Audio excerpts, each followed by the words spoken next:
Hello, this is Lucas. I'm glad to have this opportunity to tell you some knowledge of ceramics.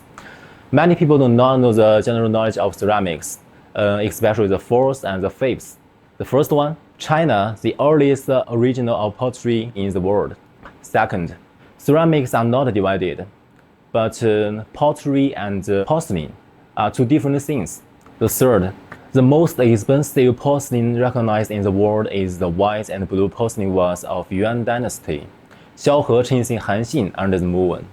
And the fourth, in recent years, with rapid development of Chinese porcelain craft design, Chinese brand also gaining more and more recognized. Fifth, born China originated in United Kingdom, is recognized as the lightest and thinnest candle porcelain.